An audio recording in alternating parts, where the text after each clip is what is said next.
Saudaraku, Gubernur Aceh Muzakir Manaf secara resmi melantik Haili Yoga dan Muhsin Hasan sebagai Bupati dan Wakil Bupati Aceh Tengah periode 2025-2030. Pelantikan tersebut digelar dalam sidang paripurna istimewa DPRK Aceh Tengah yang dipimpin oleh Ketua DPRK Aceh Tengah Fitriana Mungge di Gedung Olah Seni Takengon pada Selasa 18 Februari 2025. Berdasarkan pantauan tribungai.com, Gubernur Aceh tiba di lapangan Musara Alun Takengon menggunakan helikopter sekitar pukul 15:05 waktu Indonesia Barat. Prosesi pelantikan berlangsung dengan khidmat dan dihadiri oleh berbagai elemen masyarakat, pejabat daerah, ulama, serta tokoh masyarakat. Dalam sambutannya, Muzakir Manaf menegaskan bahwa jabatan yang kini diemban oleh Haili Yoga dan Muhsin Hasan merupakan amanah besar dari masyarakat. Ia berharap pasangan pemimpin ini dapat menjalankan tugas dengan bijaksana serta penuh tanggung jawab.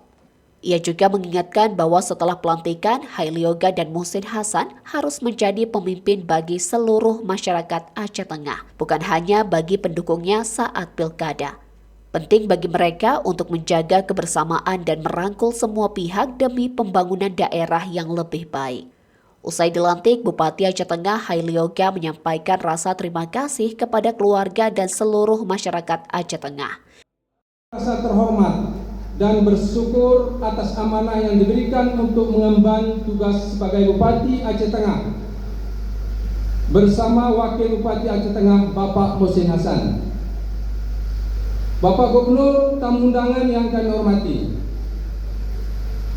terima kasih yang sebesar-besarnya saya sampaikan kepada Bapak Gubernur beserta istri serta rombongan yang telah melantik kami, serta kepada seluruh masyarakat Aceh Tengah yang telah memberikan dukungan dan doa dalam perjalanan ini.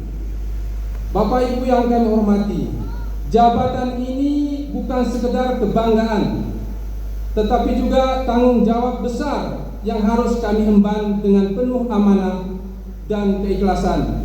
Sebagai Bupati Aceh Tengah dan Wakil Bupati Aceh Tengah, kami berkomitmen untuk menjalankan roda pemerintahan dengan baik, memastikan pelayanan publik yang optimal, serta menghadirkan kebijakan yang berpihak pada kepentingan masyarakat. Dari Aceh Tengah, Romadani, Tribun Gayo. Untuk mari kita bersama